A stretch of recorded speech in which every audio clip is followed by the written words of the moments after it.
안녕하십니까, 오토다이로 오정훈입니다. 쌍용자동차 G4 렉스턴 준비했습니다. 자, 쌍용자동차가 선보인 최고급 럭셔리 SUV입니다. 그러니까 B세그먼트에서 티볼리로 바람을 불러일으켰고요. 이제 그 바람을 위로 올려서 D세그먼트 이제 럭셔리 SUV로 열풍을 몰아가겠다라는 전략인 것 같은데요. 일단 첫 반응은 아주 뜨겁죠. 제법 많은 초기 주문을 받아서 지금 뭐 주문하면 한 달을 기다려야 된다나요. 공장도 바쁘게 돌아가고 괜찮은 반응을 보이고 있는데요. 뒤늦게 출시해서 한 달이 넘었죠. 지금 한 달이 넘어서 뒤늦게 기자단 단체 시승에 나섰습니다. 프레임 방식이죠. 초고장력 강판을 적용한 쿼드 프레임 위에 바디를 씌우는 프레임 방식의 SUV입니다. 네, 스티어링 휠이 상당히 좀 큰 듯한데요. 한번 보죠. 하나, 둘, 셋, 셋 넘어간다. 3.3회전. 역시 차체 사이즈가 크다가 보니까 스티어링 휠 조향비는 조금 여유를 준 것 같습니다. 보통 3회전 정도 하는데요. 그보다 좀 더 돌아갑니다. 3.3회전. 스티어링 휠이 크고요. 계기판이 상당히 입체적으로 그래픽을 보여줘서 좀 더 편하게 볼 수 있는 것 같고요. 어댑티브 크루즈 컨트롤은 아니고요. 그리고 차선 이탈 보조장치도 차선 이탈 경보장치 정도로 세팅이 되는 것 같습니다. 럭셔리를 표방하는 차급치고는 이제 주행 보조 장비들이 좀 약한 듯 하네요. 안드로이드 오토의 모든 기능을 무선 페어링을 통해서 같이 사용을 할 수가 있습니다. 그리고 애플 카플레이도 적용이 되고요. 파트타임 사륜구동 장치, 구동 변환 장치가 변속 레버 아래로 들어와 있고요. 변속 레버는 토글 스위치가 있어서 수동 변속은 토글 스위치를 통해서 하게 됩니다. 엄지손가락을 까딱거리면서 변속을 하게 되는데요. 호불호가 갈리죠. 여러가지 럭셔리 SUV라고는 하지만, 프리미엄 럭셔리를 표방한다고는 하지만 약간 옵션 구성에서 허점들이 일부 보입니다. 일단 오프로드 주행 먼저 해보겠습니다. 이 차 파트타임 사륜구동 방식을 채택을 하고 있죠. 주행하는 도로 상황에 맞춰서 드라이버가 차의 구동 방식을 선택을 할 수가 있습니다. 차가 알아서 다 세팅해주는 풀타임이 아니죠. 그리고 이 차는 4L 모드까지 갖추고 있습니다. 역시 사륜구동 SUV라고 한다면 4L 모드가 있어야지요. 그래야지 정통 SUV라고 할 수 있습니다. 진짜 험한 로드에서도 제대로 움직일 수가 있죠. 자, 일단 4H 모드 택하고 오프로드에 들어섰습니다. 255 50R20 사이즈의 타이어를 적용을 하고 있을 텐데요. 50 시리즈라는데 좀 주목을 할 필요가 있죠. 평평비가 그렇게 높지 않아서 적당한 승차감, 그리고 오프로드에서도 딱 좋은 정도의 그런 타이어 아닐까 싶은데요. 사실은 오프로드를 달리기 위해서는 오프로드용 타이어를 장착을 하면 타이어를 바꾸는 것만으로도 훨씬 더 좋은 성능을 기대를 할 수가 있습니다. 대신 온로드에서는 그만큼의 마이너스를 감안을 해야죠. 그냥 달려있는 타이어 그대로도 지금까지는 잘 움직여주고 있습니다. 마침 비가 내려서 노면이 젖었고 미끄럽고 한데요. 그립은 잘 확보를 하네요. 아직 그렇게 헛바퀴 떨 정도는 아니긴 한데 그래도 밀리지 않고, 가속 페달을 깊게 밟았는데 밀리지 않고 잘 움직여줍니다. 길이 점점 더 질퍽되죠. 좌우측으로 풀이 제법 많이 올라왔고요. 좀 그림은 참 그럴듯한데 사실 오프로드가 이렇게 핫코어 오프로드는 아닙니다. 그냥 잔잔한 정도, 그러니까 아주 기본적인 정도의 오프로드이고요. 물론 좀 더 험한 길을 만나게 되면 4L을 이용을 하면, 로우 모드를 이용하면 좀 더 강하고 힘차게 움직일 수 있습니다. 그리고 이런 험한 오프로드에서는 어떤 강인한 면모를 가진 프레임 방식의 SUV들이 좀 더 강한 면모를 보이죠. 좀 더 잘 움직입니다. 비트림 강성 이런 면에서 훨씬 조금 더 유리하죠, 오프로드에서는. 프레임 방식이. 자, 오프로드 주행을 할 때는 드라이빙 포지션을 조금 짧게 갖고 가는 게 좋습니다. 너무 멀면 조작하는데 약간 애로사항이 있을 수 있고요. 스티어링 휠을 잡을 때 엄지손가락이 안으로 들어가지 않게 주의를 해야 됩니다. 이 정도 길에서야 뭐 그렇게 많이 주의할 건 없겠지만, 바위길을 간다던가 할 때는 스티어링 휠 때문에 다치는 경우도 왕왕 생깁니다. 밀립니다. 약간 핸들을 틀어보는데요, 넘어가지 않고 고를 따라서 차가 미끄러지듯이 가고 있습니다. 핸들을 완전히 돌렸죠. 그렇지만 차는 앞으로 가고 있습니다. 저항 때문에 못 가고요. 이제 살짝 돌려보자. 역시 밀립니다. 이슈 개입이 일어나면서 차가 안 나가네요. 역시 이제 타이어의 한계죠. 이런 부분들이 타이어가 그립력을 제대로 확보하지 못해서 조향 방향과 상관없이 차가 미끄러지면서 그냥 앞으로만 가는 거죠. 오프로드용 타이어를 적용을 한다면 좀 더 나은 그런 조향 그리고 구동 기대할 수 있겠죠. 하지만 일상생활 속에서 접할 수 있는, 적어도 뭐 오토캠핑장 가는 정도의 오프로드의 길이다 라고 할 때면 굳이 오프로드용 타이어 아니더라도 충분히 움직일 수 있습니다. 어쨌든 미끌미끌 거리면서 잘 움직이고 있고요. 노면 충격은 있는 그대로 좀 부드럽게 받아내나요? 뒤뚱 움직이고 있습니다. 자, 약간의 살짝 오르막 우이쿠 퉁. 아마 투휠이라고 한다면 미끄러운 경사로면 뭐 있었는데요, 그런 부분에서 좀 많이 힘들지 않았을까 하는 생각을 해봅니다. 스티어링 휠이 정확한 원이 아니죠. 약간 옆을 깎은 스타일이고요. 좀 스티어링 휠은 좀 큰 듯 합니다.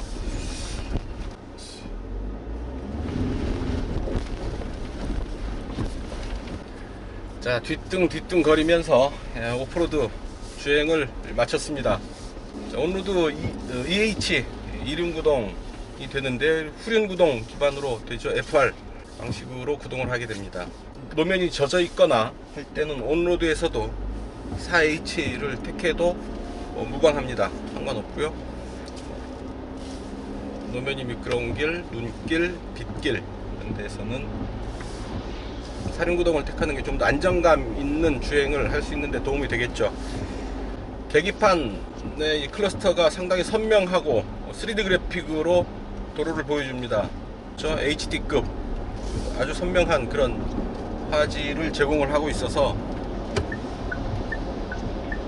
게다가 화면이 크고요. 그래서 편하게 선명하게 정보를 확인을 할 수가 있습니다. 자, 음성 안내, 음성 인식. 삐 소리 이후 말씀해주세요. 서울시청 분석 중입니다. 비슷한 발음이 여러 개 있습니다. 몇 번째를 선택할까요? 첫 번째. 첫 번째. 다음 페이지 등을 말하세요.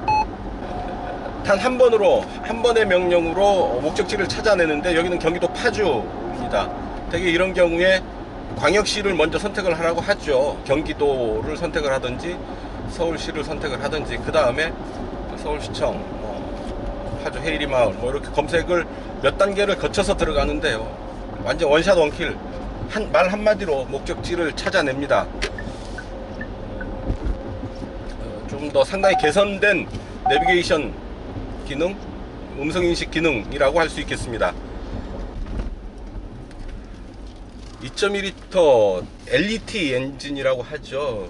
로우 엔드 토크 엔진, 그러니까 저속 토크 구간에서 힘을 제대로 쓰는 LET 엔진이라고 쌍용차가 강조를 하고 있는데요, 2.2L 디젤 엔진입니다. 187마력의 힘을 가지고 있고, 공차 중량이 2톤을 넘어갑니다. 그래서 마력당 무게비 계산해 보면 약 11kg 조금 오버되는 그런 효율을 보이는데요, 조금 무거운 편이죠.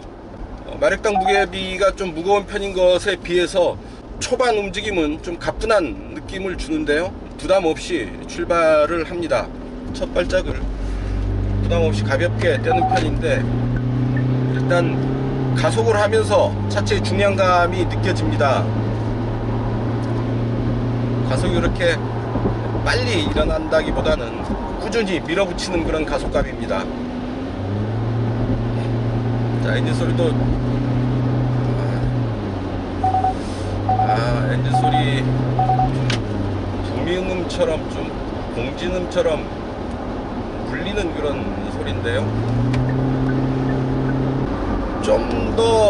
좀 엔진 사운드를 좀 손보면 어떨까 싶은 생각이 듭니다. 그래서 마음에 드는 엔진 소리는 아닌데요, 약간 탁한 그런 느낌을 줍니다. 시속 100이고요 시속 100에 맞췄을 때 자, RPM 약 1600, 1700 정도의 RPM 보입니다. 상당히 높지 않은 낮은 수준의 RPM 보입니다. 자동 변속기가 7단인데 벤츠의 자동 변속기를 사용을 하죠. 벤츠에서 제작한 변속기를 들여다가 올려 놓았습니다. 인테리어 버튼의 촉감, 이 재질들 상당히 고급스럽게 신경을 많이 쓴 흔적이 보입니다. 난파 가죽 시트고요, 그리고 퀼트 적용을 해서 고급 차들을 많이 참고를 했구나 라는 생각도 들고, 시속 100km가 넘었는데요 제법 조용합니다. 실내로 들어오는 이렇다 할 소리들이 없습니다. 바람 소리도 거의 없고 노면 마찰음 정도가 들어오는데요, 그 수준도 아까 제가 뒷좌석에 앉았을 때보다 앞이 훨씬 더 조용한 편입니다. 뒷좌석에는 휠하우스를 통해서 자잘한 그런 소리들이 들어오는 걸 어느 정도 느낄 수 있었는데, 역시 운전석에 앉아 보니까 더 조용합니다. 최대 토크가 48.2kgm가 되는데요, 1600rpm서부터 2600rpm 구간에서 고르게 터집니다. 일상주행 영역에서 주로 자주 접하는 그런 엔진 회전 구간에서 최대 토크를 뽑아내는 겁니다. 그만큼 효율적으로 이 차를 다룰 수 있다라는 얘기가 되겠죠. 엔진힘이 조금 더 셌으면 어떨까 하는 생각도 들지만, 쌍용 자동차의 엔진 라인업이 그렇게 풍부하지는 않습니다. 있는 중에서 최적의 엔진을 골라서 올렸을 테고요. 일단 제한된 자원을 그래도 최대한 활용을 해서 G4 엑스턴을 만들어낸 겁니다. 전체적인 완성도 그렇게 흠잡기가 쉽지 않습니다만, 상품 구성면에서 약간의 틈이 보이는 부분은 있고요. 자, 엔진 스톱이 아니라 정지 상태에서 변속 레버를 통해서 아주 가는 떨림이 느껴집니다. 쭉 깊게 밟으면 역시 미세한 떨림이 변속 레버를 통해서 전해져 오고요. 워낙에 이 시장에 경쟁차가 이렇다 할 차가 없죠. 이제 모하비를 꼽을 수 있겠지만, 모하비는 역시 또 V6 3.0 엔진을 사용을 하죠. 엔진 배기량이 차이가 나고, 대형 SUV라는 면에서 서로 맞수일 수는 있겠는데요, 약간의 성격 차이는 분명히 있습니다. 모하비가 좀 더 길고요, 이 차가 좀 더 넓고 높습니다. 최저지상기호가 아까 보니까 215mm, 어지간한 오프로드는 충분히 넘어서 달릴 수 있는 그런 정도의 최저지상고를 확보를 했고요. 충분히 차체를 높여서 그 밑으로 드라이브 샤프트를 배치를 해서 센터 터널도 거의 없는 듯이 뒷좌석을 만들 수 있었습니다. 주행 중에 구동을 바꿀 수 있죠. 지금 사륜을 넣었고요, 길이 미끄러워서 사륜을 넣고 달립니다. 프레임 방식이죠. 역시 정통 SUV는 프레임 방식이다 라고 주장하는 사람들도 많이 있습니다. 모노코크가 어떤 기술의 상징이라고 하던 시기는 이미 지났고요. 요즘 많은 차들이 모노코크를 이용을 하죠. 그럼에도 불구하고 프레임 방식을 적용을 하고 있는 건 SUV 전문 메이커의 고집 아닐까 싶습니다. 소음과 진동을 다루기도 좀 쉽습니다. 프레임에서 올라오는 이런 소음, 떨림 이런 부분들을 잡아내기가 조금 더 쉬운 거죠. 모노코크라고 한다면 차 전체적으로 그런 부분들이 퍼지게 되는데, 프레임에서 차체로 올라오는 부분을, 마운트하는 부분을 잘 컨트롤을 하게 되면 소음과 진동을 다루기도 조금 더 용이한 그런 구조가 됩니다. 특히나 이제 프라임 방식을 하게 되면 이 차체 비틀림 강성에서 조금 더 유리한 면이 있습니다.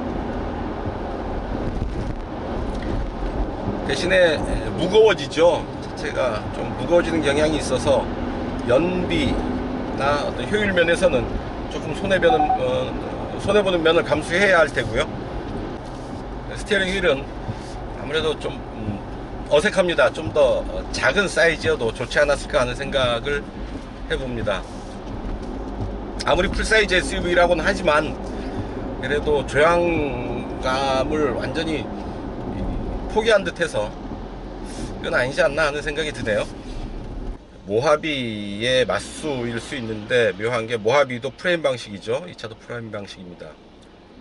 의도를 했을까요? 오늘 시승한 오프로드 코스도 몇 년 전에 모하비가 모델 체인지를 하면서 기자단 시승을 할 때 움직였던 그 오프로드 코스 그대로 지금 이 차가 따라 달렸습니다. 물론 그때는 노면이 말랐었고 약간 주변 환경이 그때와 조금 달랐지만 오늘은 훨씬 더 미끌거렸죠. 비가 온 탓으로 미끌거렸지만 어쨌든 같은 코스로 오프로드 코스를 잡았다라는 점. 쌍용 자동차가 아무래도 모하비를 의식한 그런 선택이 아니었을까 짐작해 봅니다. 자, 조금 달려보도록 하겠습니다. 페달을 꾹 밟고 속도를 올려봅니다.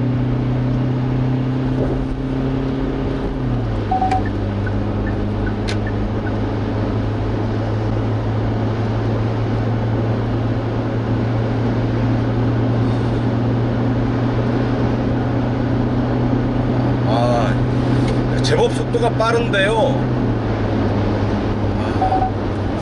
안정감이 있습니다.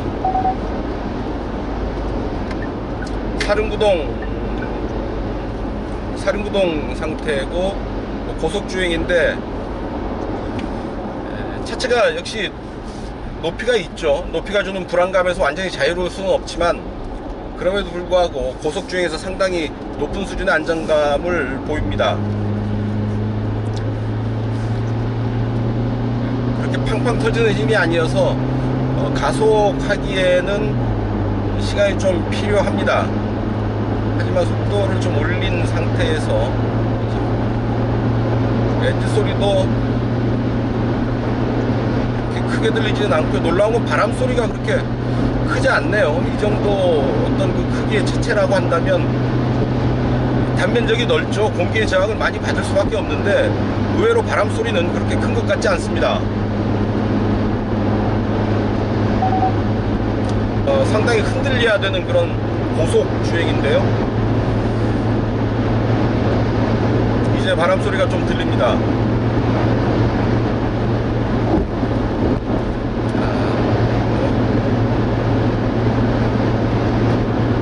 그래도 계속 밀어붙이면 아주 고속 주행까지 이어갈 수가 있겠고요.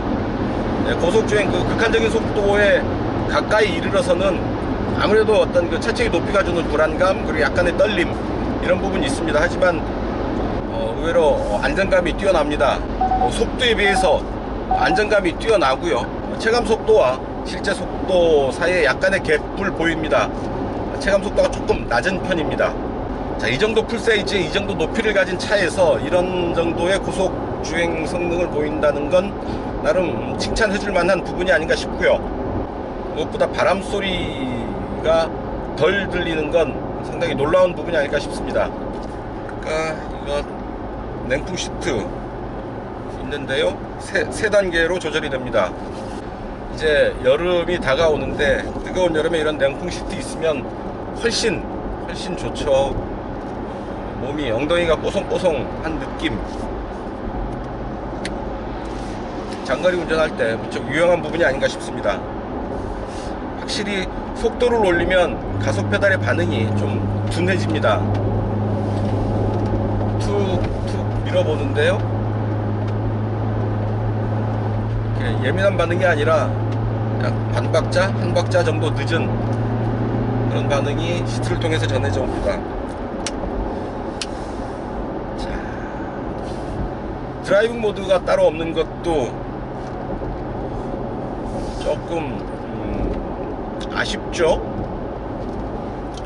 뭐 적어도 에코, 스포츠, 노말 이런 정도의 드라이빙 모드가 있는 게, 이 정도 그레이드의 이 정도 고급 차를 지향한다면 그런 것들이 있는 게 맞아 보이는데, 차선 이탈 경보만 하죠. 유지해주지는 않습니다. 5인승이어서 뒷좌석도 그렇게 좁지 않고 여유 있는 공간을 갖고 있고요. 그 트렁크도 제법 넓습니다. 이 차 정통 SUV를 어느 정도 표방을 하죠. 4L 모드까지 가지고 있는데 스페어 타이어가 없습니다. 물론 오프로드 주행을 염두에 두지 않고 나는 뭐 그냥 도시에서, 시내에서만 주로 타겠다 하시는 분들이라고 한다면 굳이 스페어 타이어 없어도 상관없겠죠. 전동화 한 통 하면 뭐 몇 분 내로 와서 조치를 받을 수 있을 테니까 말이죠. 하지만 오프로드 주행을 어느 정도 염두에 두는 드라이버라고 한다면 스페어 타이어 부분 조금 신경 쓰이겠습니다. 자, 렉스턴 대한민국 최고의 SUV였습니다. 처음 이 차가 렉스턴이 등장할 때 기억이 새로운데요. 디자인에서부터 주는 임팩트가 상당했습니다. 그리고 특히나 그 당시에 소렌토가 이제 같이 등장을 했었죠. 둘이 라이벌 구도를 형성을 하기도 했었는데 고속주행 안정성에서 훨씬 탁월했던 기억이 납니다. 소렌토는 중저속 구간에서 좀 더 발군의 실력을 발휘를 했었고요. 물론 두 차 모두 1세대의 얘기였고, 지금 세대가 흘렀고 시간이 흘렀고 렉스턴이 새로 풀체인지를 거쳐서 새로 등장을 한 거죠. G4 렉스턴, 4세대 렉스턴인 줄 알았더니 그런 의미는 아니고요. 레벨 4개 분야에서의 혁명적인 변화, 그레이트 4 레볼루션이라는 그 설명이죠. 디자인, 안전, 하이텍, 그리고 드라이빙, 뭐 이런 그 4개 분야에서 놀라운 변화를 이끌어냈다라는 겁니다. 전체적으로 익스테리어보다는 인테리어가 훨씬 더 잘 됐다 싶고요. 완성도가 높다 싶고요. 그리고 익스테리어도 부분적으로는 괜찮고 우수한데 전체적인 일관된 이미지를 만들어내는 데는 실패한 듯한 생각이고, 이 차의 연비 10.1, 2.2리터 디젤에 2톤이 넘는 무게를 감당하다 보니 연비는 디젤 엔진임에도 불구하고 그렇게 썩 좋다라는 평가를 받기는 힘들어 보입니다. 드라이빙 모드를 넣어서 에코 모드를 쓸 수 있었다면 연비가 좀 더 개선할 여지는 있어 보이는데요. 아쉬운 부분입니다. 자, 네, 뒷좌석에 앉았습니다. 자, 앞에 운전자가 앉아 있고요. 그 상태 그대로 뒤에 앉았습니다. 무릎 앞 공간, 주먹 하나 더 여유가 있고요. 충분히 편한 자세를 확보할 수 있습니다. 시트를 좀 더 뒤로, 좀 더가 아니라 아주 많이 뒤로 넘어가네요. 이 정도, 거의 눕다시피 시트를 뒤로 누일 수가 있습니다. 또한 이거 앞으로 또 접을 수도 있죠. 6대4로 분할해서, 뒷시트는 6대4로 분할해서 접을 수가 있습니다. 접어서 트렁크 공간을 좀 더 넓게 사용을 할 수가 있죠. 트렁크 보면 트렁크 공간도 2층 구조로 만들어 놨습니다. 바닥 밑으로 좀 더 수납함을 구분을 해서 2개의 공간으로 분할해서 트렁크 공간을 사용을 할 수가 있습니다. 자, 나름 고급스럽게 만들었죠. 나파 가죽 시트를 적용을 했고, 도어 패널에는 이렇게 퀼트 무늬를 넣어서 나름 신경 쓴 인테리어를 보여주고 있습니다. 암레스트, 컵홀더가 상당히 부드럽게 수납이 되네요. 2개의 컵홀더를 내장한 암레스트를 이렇게 접었다 꺼낼 수 있고요. 센터 콘솔 뒤로 2개의 공기 조절 장치, 네, 3조 이제 출발하겠습니다. 공조 장치, 그리고 220V 전원을 사용을 할 수가 있습니다. 그 옆에 충전용 USB 포트가 있고요. 사륜구동 차라고 한다면 이 드라이브 샤프트가 차의 중앙을 관통하게 되어 있는데요. 차체를 높여서 그 밑으로 드라이브 샤프트를 배치를 했고, 실내에는 센터 터널이 솟아나지 않도록 거의 플랫하게 배치를 했습니다. 차창을 열면 완전히 차창은 수납이 되고요, 원터치로 되는데 이물질이 걸렸을 때는 이렇게 다시 리와인드가 됩니다. 뒷좌석에 앉는 아이들의 안전을 생각한다면 바람직한 배려가 아닐까 싶습니다. 어쨌든 나름 전체적으로 편안하고 고급스러운 뒷좌석 되겠습니다.